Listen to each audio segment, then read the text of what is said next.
कुटुंब कल्याण शस्त्रक्रिया कार्यक्रमाच्या अंतर्गत बीड सर्वात राज्यात आघाडीवर आहे।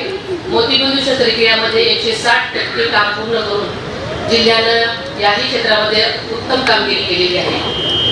जिल्हा रुग्णालयामध्ये अद्यावत 10 खाटांचा हृदय विभाग, महिलांसाठी 100 खाटांचं माता बाल संगोपन केंद्र उभारलेलं आहे।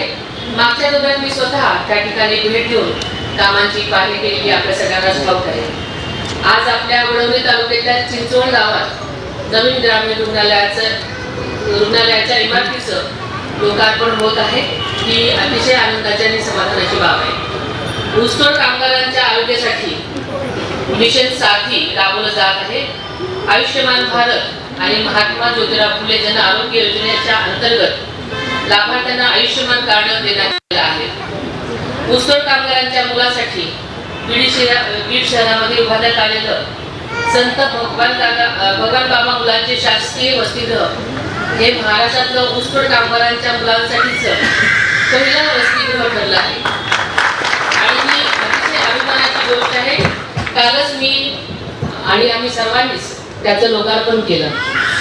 महिला सक्षमीकरणासाठी लेक लाडकीच्या योजनेअंतर्गत 7,500 अधिक पात्र लाभार्थ्यांना आर्थिक लाभ मिळालेला आहे।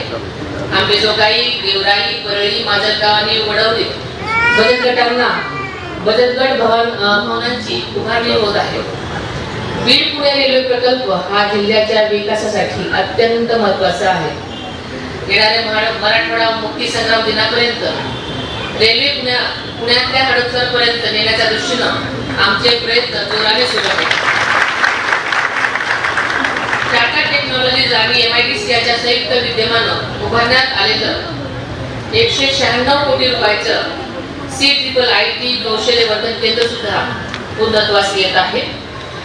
परळी ज्योतिर्लिंग केंद्र क्षेत्राच्या विकासासाठी 301 कोटी रुपयाच्या सुधारित विकास आराखड्याला प्रशासकीय मान्यता मिळालेली आहे आणि या विकास प्रकल्पाचं काम